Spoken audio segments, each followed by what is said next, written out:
تازه مولانا فضل الرحمن د پاکستان ترهګریز لوی راز افشا کړ. د افغان نیوز قدرمن لیدونکو ستړي مشئ وخت مو بخیر. په مکړې د نن ورځې تازه او مهم خبر ته د جمعیت علما اسلام ګوند مشر مولانا فضل الرحمن د پاکستان حکومت د ترهګرو او وسلوالو ډلو لوی ملاتړی یاد کړ. نوموړی وایي د پاکستانی حکومت 10 سلنه بودیجه ترهګرو تنظیمونو ته ورکول کیږي او دا د تروریزم ملاتړ نه و نو څه و.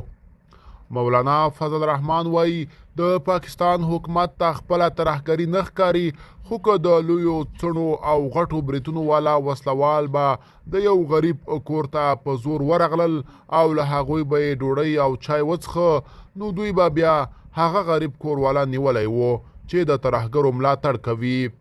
هغه غریب سړی به چې ډوډۍ نه ورکوله نو څه به یې کړي وای، خو بله ورځ به یې پوځ ورپسې ورغی او هغه به یې له ځان سره یوړو. بلخوا د پښتون ژغورنې غورځنګ مشر منظر پښتين د پاکستانی پوځ له زندان څخه د خپل تحریک د سین صوبې د همغږۍ مسؤل نورین الله ترین خوشي کېدل تایید کړل او په دې تړاو لیکلي هغه له څو میاشتې تکلیفونو وروسته خوشي شو. ترین د پښتون قام اتل دی او هغه د خپل قام او وطن لپاره دا ټول زحمتونه پر ځان تیر کړل.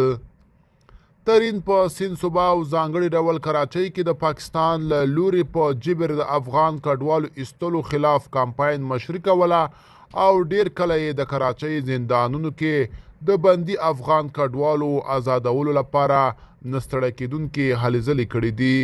دغه خلک د ترین هرکلۍ ته راټول شوي دي.